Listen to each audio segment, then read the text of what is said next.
ओम नमो भगवते वासुदेवाय नमः। आज की कथा में हम विशेष रूप से तपस्वी ब्रह्मऋषि शांडिल्य, पूर्णमासी और मधुमंगल का श्री कृष्ण के प्रति प्रेम की कथा तथा ब्रह्मा जी का मोह और उसके नाश की कथा का श्रवण करेंगे।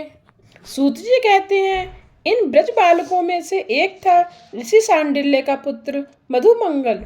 उससे कन्हैया ने कहा, तू हमारे घर का तो खाता रहता है, किंतु अपने घर का तो हमें कभी नहीं खिलाता। पवित्र ब्राह्मणों के घर का भोजन खाने से बुद्धि पवित्र होती है। इसी कारण से कन्हैया ने मधुमंगल के घर का भोजन खाना चाहा।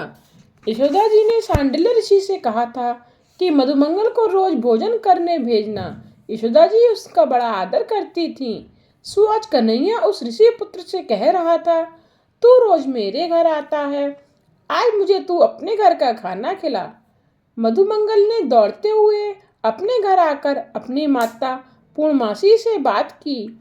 माता को बड़ा आनंद हुआ, किंतु अभी तक रसोई बनाई ही नहीं थी। शांडिल्य ऋषि ब्रह्म मुहूर्त में शय्या त्याग करते थे, किंतु उनका नित्य कर्म रात्रि के 8 बजे समाप्त होता था। प्रातः काल में वे गायत्री मंत्र की 24 माला फेरते, पंचायत देवों की पूजा करते, पंचदेवों का अभिषेक, विश्वदेव यज्ञ होम, मध्याह्न संध्या, विष्णु सहस्त्र नाम पाठ, भागवत पाठ और अंत में भगवान के नामों का 21 जाप। इतना सब करते करते सांझ ढल जाती थी। इस तपस्वी ब्राह्मण को खाने तक का समय नहीं मिलता था, सो वे रात्रि के समय फलाहार करते थे। एक बार भजनानंद मिला नहीं कि फिर भोजन आनंद, सांसारिक सुख नीरस लगते हैं। हमारे जीव को भजन में आनंद नहीं मिलता है, सो अन्य विषयों में आनंद ढूंढता रहता है। ब्राह्मण अवतार तप करने के लिए है, विलास के लिए नहीं। भगवान नहीं चाहते हैं कि ब्राह्मण विलासी हो जाए। वैश्य और क्षत्रिय का विलास तो कुछ अंशों में क्षम्य है, किंतु ब्राह्मण का विलास अक्षम्य है। यदि अंतकाल तक ब्राह्मण पवित्र रहे, विलास की कामना तक ना करे, तो भगवान उसे दिव्य आनंद देते हैं। पतिव्रता का धर्म है, जब तक पति ने भोजन ना किया हो तब तक वह भी भोजन ना करे। शांडिल्य और पूर्णमासी अत्यंत पवित्र थे। पूर्णमासी भी पति के साथ साथ फलाहार ही करती थी।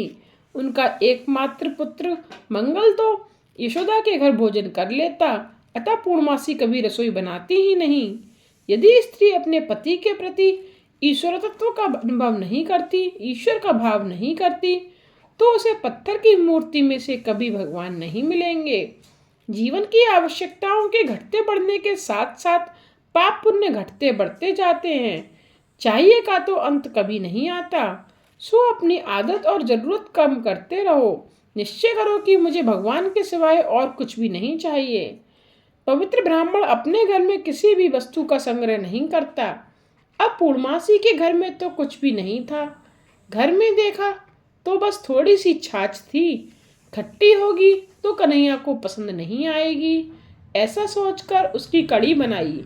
मधुमंगल से कहा, मुझ गरीब ब्राह्मणी के घर तो और कुछ है नहीं, बस यही दे देना। परमात्मा कभी यह नहीं देखते कि जीव उनके लिए क्या लाया है। वे तो मात्र यह देखते हैं कि वह कौन से भाव से लाया है। ईश्वर केवल भाव देखते हैं। वस्तु को देखने वाला जीव है और भाव को देखने वाला है भगवान। भगवान को हमेशा सर्वोत्तम वस्तु का भोग लगाओ। तो मधुमंगल वह छाछ लेकर आया।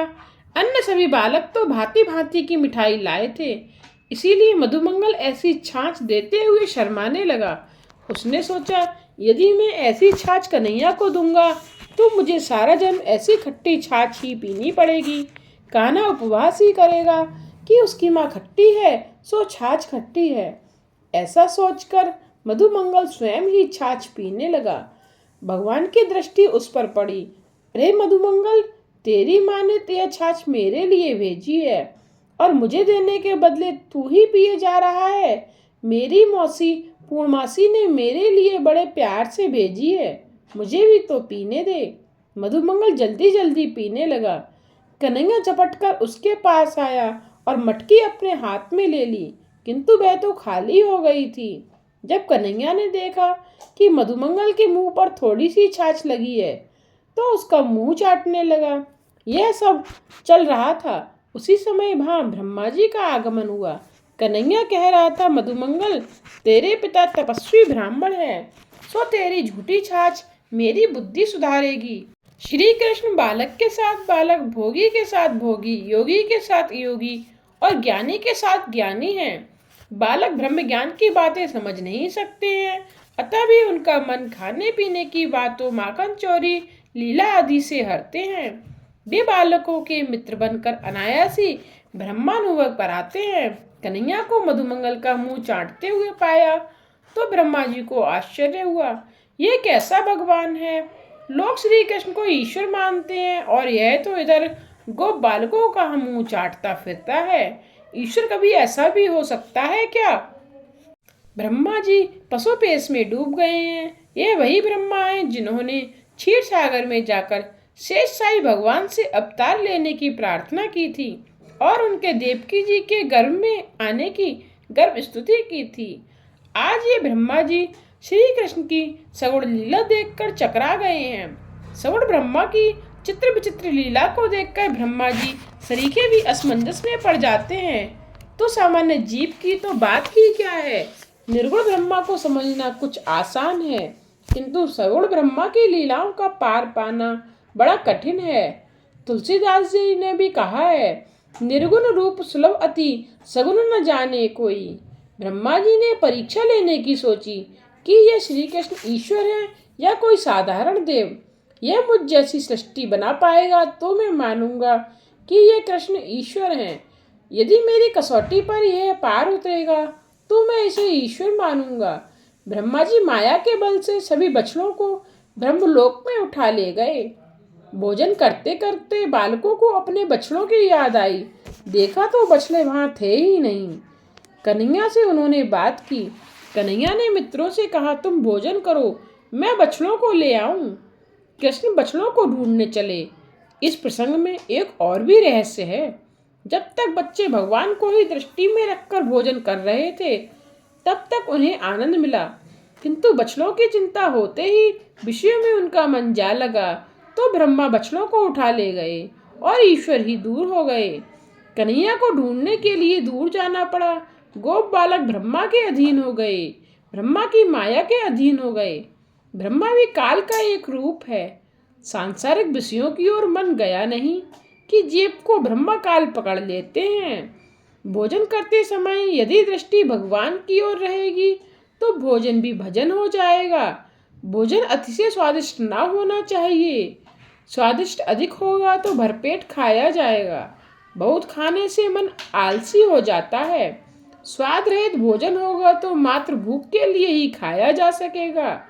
जिसे परमात्मा का भजन करना है उसे आलसी नहीं बनना चाहिए।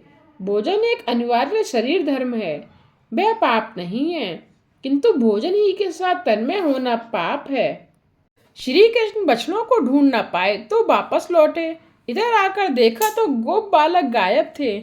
श्री कृष्ण समझ गए कि ये सब ब्रह्मा जी की ही करतूत है। ब्रह्मा जी शायद भूल गए हैं कि मैं उनका भी दादा हूँ। कहीं पर विष्णु को ब्रह्मा का पिता कहा है तो कहीं पर पितामह है। देवी भागवत के 9वें स्कंद में सृष्टि की उत्पत्ति की कथा है। सृष्टि की उत्पत्ति के बारे में सभी शास्त्र एक मत नहीं है। जगत की उत्पत्ति के विषय में की गई विचारणा भिन्न है। महात्माओं ने ईश्वर के स्वरूप के बारे में ही अधिक विचार किया है। उनमें ईश्वर के स्वरूप के विषय में अधिक मतभेद भी नहीं है। बैकुंठ धाम में विराजमान लक्ष्मी नारायण की नाभि में कमल उत्पन्न हुआ और उस कमल से ब्रह्मा उत्पन्न हुए। कृष्ण की यह इच्छा सृष्टि है। कन्हैया ने भी उन सभी बालकों और बछड़ों का रूप धारण किया। वे अपने ही स्वरूप से खेलते हैं, यह निश्चित है। ज्ञानी अपने शरीर से नहीं आत्मा से खेलते हैं। एक है भोगार्थ सृष्टि जिसे जीव सृष्टि कहते हैं। ये सृष्टि तो पंचभूत रहित है। भगवान की लीला सृष्टि है, मात्र अन्य को आनंद देने की दृष्टि से की गई है। सृष्टि लीला सृष्टि है। ब्रह्मा पंच महाभूत की सहायता से जगत की सृष्टि करते हैं। भगवान कहते हैं, मैं पंच महाभूत की मदद के बिना सृष्टि उत्पन्न करता हूँ। परमात्मा जब भी संकल्प करते हैं सृष्टि उत्पन्न होती है। जब ईश्वर पंच महाभूत को उत्पन्न करते हैं तब उनके आधार से ब्रह्मा जगत उत्पन्न करते हैं। द्रौपदी की साड़ी कौन सी मील की थी? स्वयं कृष्ण ही ने वस्त्र का रूप लिया था। भगवान के संकल्प ने साड़ी उत्पन्न की थी जिसे ईश्वर ढकते हैं, उसे कौन निर्वस्त्र कर सकता है? यह तो श्री कृष्ण का संकल्प था, लीला थी।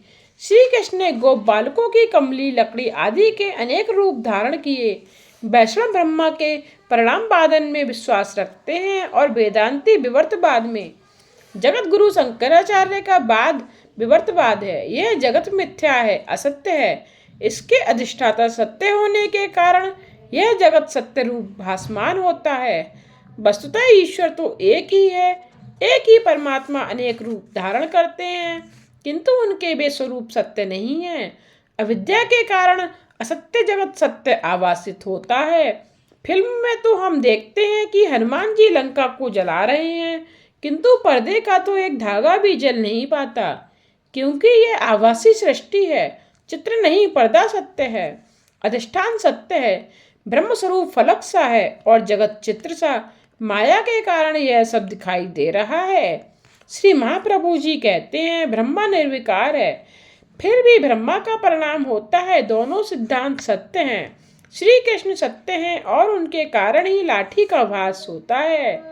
ब्रह्मा निर्विकार रहते हुए भी विकारी होते हैं। बोलो। परमात्मा से मिलने की गायों की इच्छा थी, सो कृष्ण ने बछड़े का रूप धारण किया।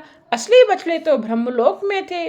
जिन बछड़ों ने स्तनपान छोड़ दिया था, वे भी आज स्तनपान कर रहे हैं। गायें भी बड़े बड़े बछड़ों को स्तनपान कराने लगी। वह दृश्य देखकर बलराम को पहले आश्चर्य हुआ, किंतु उन्होंने अंतर्मुख होकर देखा तो पाया कि ये सब बछड़े तो कृष्ण के ही रूप हैं। जिन वृद्धा गोपियों को श्री कृष्ण से मिलने की इच्छा थी, उनके साथ आज श्री कृष्ण ने गोप बाल लीला की। गोपियां अपने बाल रूपी कन्हैया को उठाकर गले लगाने लगी। गोपियों को परकिया नहीं माना गया है, परकिया भाव माना गया है। श्री कृष्ण सभी के पति हैं, सो गोपियों के भी पति हैं। इस दृष्टि से रासलीला में कोई भी गोपी परकिया नहीं थी। किंतु संत ने कहा कि ब्रज और गोकुल में कोई परकिया नहीं। कारण यह है कि प्रभु जब वत्स लीला कर रहे थे, तब ऋषि शांडिल्य ने आज्ञा की थी कि इस वर्ष भगवान श्री कृष्ण ने गोप बालकों का रूप धारण किया है, अतः यह समय बड़ा उत्तम है। बस अपनी अपनी कन्याओं का विवाह कर दें। तो सभी ने अपनी कन्याओं का विवाह उन गोप बालकों के साथ कर दिया, अर्थात सभी गोपियों का विवाह श्री कृष्ण के साथ ही हुआ। सो रासलीला में परकिया नारी का प्रश्न ही नहीं उठता। श्री कृष्ण के लिए कोई भी स्त्री पर स्त्री नहीं थी। वे तो सभी के स्वामी हैं, सर्वेश्वर हैं। भगवान श्री कृष्ण ने बछड़ों और बालकों का रूप धारण करके गायों और वृद्ध गोपियों को ब्रह्म संबंध से लाभान्वित किया। सभी को ब्रह्म संबंधी ब्रह्मानंद का अनुभव कराया। उस समय यह संपूर्ण जगत विश्व रूप है। यह वेद वाक्य मानो मूर्तिमंत हुआ। निज इच्छा निर्मित तनु ईश्वर है और कर्म निर्मित तनु जीव। भगवान ने इस प्रकार पूरे 1 वर्ष तक लीला की। भागवत ने ब्रजवासियों की लीला के 4 प्रकार बताए हैं। परमात्मा रस स्वरूप है। इस रस रूप ईश्वर के साथ तादात्म्य होना ही रास है। परमात्मा से जीव का मिलन रास है। रसात्मक ईश्वर के साथ अभिन्न भाव होना, संबंध होना ही रास है। ऐसा कौन सा जीव होगा जो ईश्वर से मिलने की इच्छा ना करता हो। इन लीलाओं से प्रभु ने सभी को मुग्ध करके रस बांटा, आनंद का आविर्भाव किया। भागवत के टीकाकार विश्वनाथ चक्रवर्ती 13वें-14वें अध्याय में लीला में तन्मय हो गए हैं। उनका कहना है कि यह तो सर्वोदय लीला है। प्रभु ने सबको समान रूप में आनंद दिया है। श्री कृष्ण ने आज जब बालकों और बछड़ों का रूप धारण किया, तो वे गोपियां और गायें पहले से भी अधिक प्यार करने लगीं। अपनी अपनी संतानों को प्यार से नहलाने लगीं। गायें अपने बछड़ों को दूध पिला रही हैं, चाट रही हैं, किंतु तृप्त ही नहीं होती। ब्रह्मानंद में तृप्ति मिलती ही कब है। ब्रह्मा जी पृथ्वी पर यह देखने के लिए दूसरी बार आए कि बालकों और बछड़ों के बिना इधर क्या हो रहा है। उन्होंने देखा तो पाया सब कुछ पूर्ववत चल रहा है। वही बालक और वही बछड़े और श्री कृष्ण उन सब के साथ खेल कूद में मग्न हैं। ब्रह्मा जी सोच में डूब गए ये बालक बछड़े सच्चे हैं या वे सच्चे हैं जिन्हें मैं ब्रह्मलोक ले गया हूँ। अन्य के साथ खेलने वाला दुखी होता है। ज्ञानुक पुरुष अपने आत्मस्वरूप में ही रममाण रहते हैं। भगवान अपने ही स्वरूप के साथ खेल रहे हैं। श्री कृष्ण तो योगेश्वर हैं। कृष्ण ने एक और लीला करने की सोची। उन्होंने ब्रह्मा का रूप धारण किया और सेवकों से कहा, एक नकली ब्रह्मा आजकल इधर उधर घूमता रहता है। वह यदि यहाँ आ जाए तो उसकी भली भांति मरम्मत कर देना। सोच में डूबे हुए ब्रह्मा जी जब ब्रह्मलोक में पहुंचे तो सेवकों ने उनकी मरम्मत करनी शुरू कर दी। तू तो नकली है, सच्चा ब्रह्मा जी तो राजप्रसाद में बैठे हुए हैं।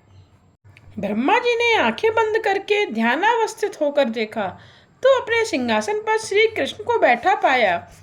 सभी बालक और बछड़ों में भी उन्हीं को पाया, पर ब्रह्म का उन्हें दर्शन हुआ। ब्रह्मा जी बाल कृष्ण की परीक्षा लेने चले थे, किंतु स्वयं उन्हीं की परीक्षा हो गई। कृष्ण में नारायण स्वरूप का दर्शन हुआ। मेरे नारायण ही श्री कृष्ण का रूप लेकर आए हैं। ब्रह्मा जी स्तुति करने लगे। ब्रह्मा की वह स्तुति बड़ी अद्भुत है। व्यास जी ने इसके चारों वेद एकत्र कर दिए हैं। आपका स्वरूप वर्षाकालीन मेघ के समान श्याम है। उस पर पीतांबर बिजली की भांति दमक रहा है। कानों में गुंजा के कुंडल और सिर पर मोर पंख का मुकुट है। आपके मुख की शोभा अनोखी है। वक्ष स्थल पर वनमाला झूल रही है। हाथ में दही भात का ग्रास, बगल में लकड़ी और सींग पर कमल पर बांसुरी बंधी हुई है। कमल से भी कोमल चरणों वाले और मधुर गोप बाल बेसी आप परमात्मा को मैं वंदन करता हूँ। श्री कृष्ण मेघ के समान श्याम हैं। परमात्मा ने मेघ समान वर्ण धारण किया है, क्योंकि मेघ संत है। मेघ नमकीन पानी पीकर लोगों को मधुर जल देता है। नमकीन पानी दुख का और मीठा पानी सुख का प्रतीक है। अतिशय दुखी को सुखी करके जो दूसरों को सुख देता है वह संत है। स्वयं सुख भोग कर दूसरों को सुखी करने वाला सज्जन तो है, किंतु संत नहीं। कृष्ण के गले में गुंजा माला है। माता यशोदा द्वारा पहनाई गई मोती की माला कन्हैया ने दूसरे को बालक को दे दी थी। घर आकर माता से उन्होंने कहा, माँ यह कंठी लाया हूँ। मोती की माला तो मैंने अपने एक मित्र को दे दी। लाला को तो गुंजा की माला ही बड़ी प्यारी लगती है। इसी कारण से तो श्रृंगार की समाप्ति गुंजा माला से की जाती है। थोड़ा सा देने पर भी उसे अधिक मान ले वह ईश्वर है। बहुत सा मिलने पर भी कम माने असंतुष्ट रहे वह जीव है। प्रभु को जो कुछ भी दो प्रेम से दो। कन्हैया के मस्तक पर मोर पंख है। प्रभु को काम सुख त्यागी बड़ा प्रिय है। उसे परमात्मा अपने सिर पर रखते हैं। लौकिक काम सुखों का त्याग करोगे तो प्रभु तुम्हें अपने मस्तक पर बिठलाएंगे। मोर शारीरिक संबंध से प्रजोत्पत्ति नहीं करता है, सो उसे भगवान ने यह सम्मान दिया है। ब्रह्मा जी परमात्मा की स्तुति कर रहे हैं।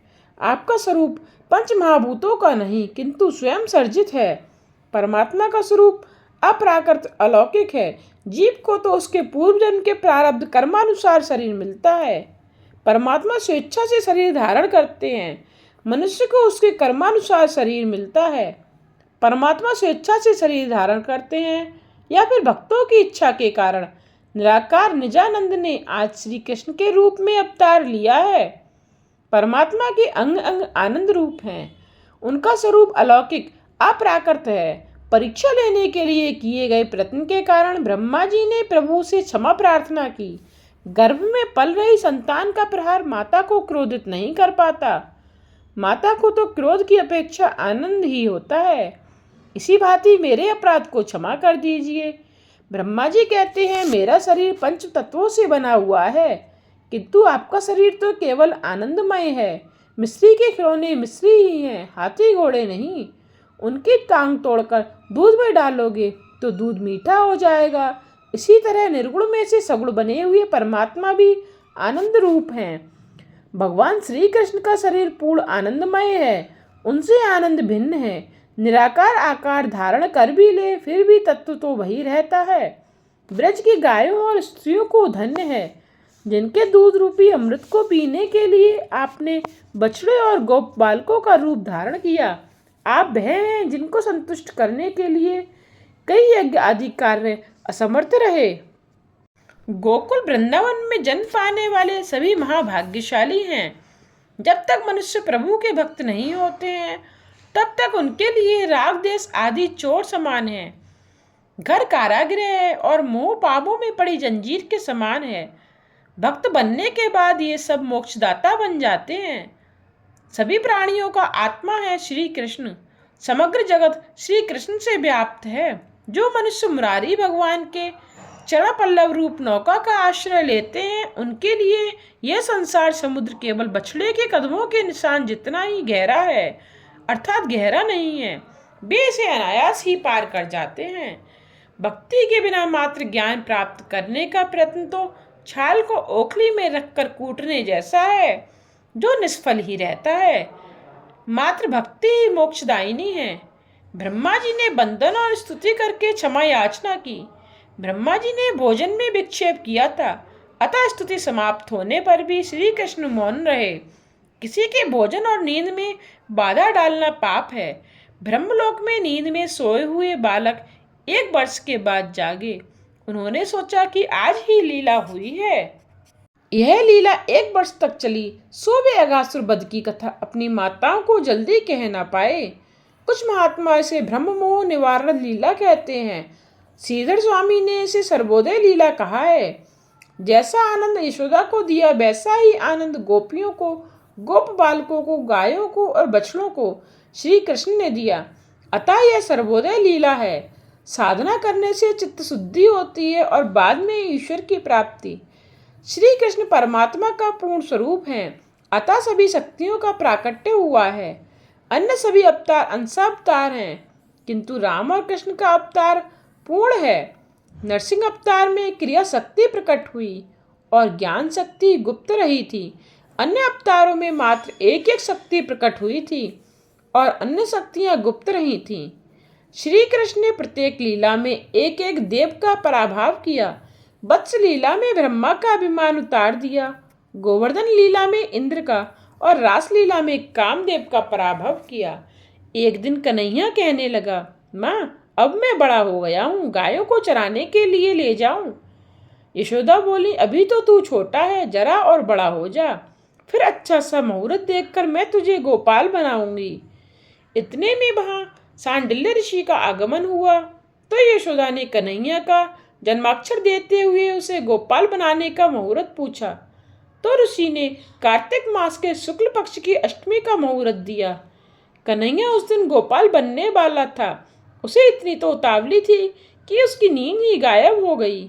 माता, मुझे गायों से बड़ा प्यार है, मैं इनकी पूजा करूंगा।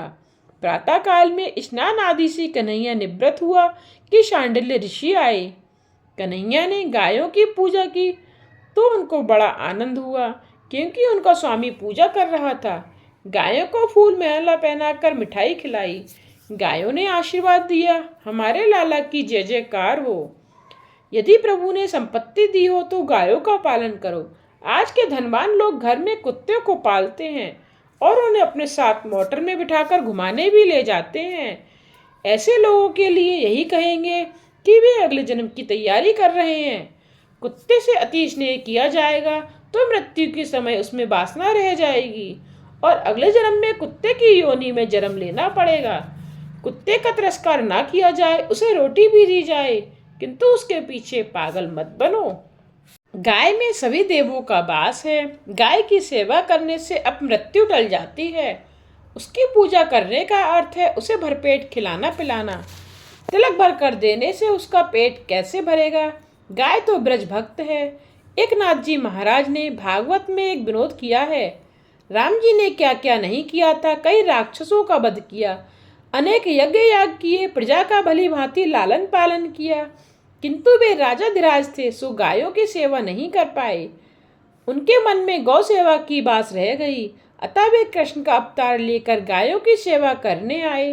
अर्थात राम और कृष्ण एक ही हैं। प्रातःकाल ब्राह्मणों ने आकर गणपति की पूजा करवाई।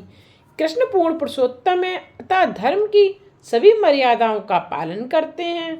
गायों की पूजा करके उन्होंने प्रदक्षिणा की। ये तो श्री कृष्ण का पौगंडावस्था है। शांडिल्य ऋषि की आज्ञा होने पर कन्हैया ने माता को प्रणाम किया। यशोदा की आंखों में हर्षाश्रु टपक पड़े। कन्हैया ने रोने का कारण पूछा तो यशोदा ने कहा, तू सुबह से गायों को लेकर वन में जाएगा और शाम को लौटेगा। तेरे मनोहर चेहरे को देखे बिना मेरा सारा दिन कैसे बीतेगा। जब जीव ईश्वर के बिना एक भी क्षण जी न सके और ऐसी स्थिति पर पहुँचे, तब ईश्वर शीघ्र ही उसकी गोदी में आ जाते हैं। यशोदा ने कन्हैया को उपहान पहनाने चाहे तो उसने इनकार करते हुए कहा, मैं गोपाल हूँ, गायों का सेवक हूँ, और सेवक कभी जूते पहन सकता है क्या? यशोदा बोली, बेटा गाय तो पशु है। कन्हैया बोले, माँ ऐसा कभी मत बोलो, गाय पशु नहीं, हम सबकी माता है, उसमें सभी देवों का वास है। मैं तो गायों का सेवक हूँ। जब तक कृष्ण गोकुल में रहे थे, उन्होंने 4 प्रकार के संयमों का पालन किया था। पहला था, गोकुल में उन्होंने सिले हुए कपड़े कभी नहीं पहने, क्योंकि उनके साथी गोप बालक बड़े ही गरीब थे। दूसरा था, जब तक गोकुल में रहे उन्होंने कोई शस्त्रास्त्र धारण नहीं किया। एक हाथ में माखन मिश्री थी और दूसरे में बांसुरी। बांसुरी की मधुर तान से ही वह सारे गोकुल को घायल कर देता था।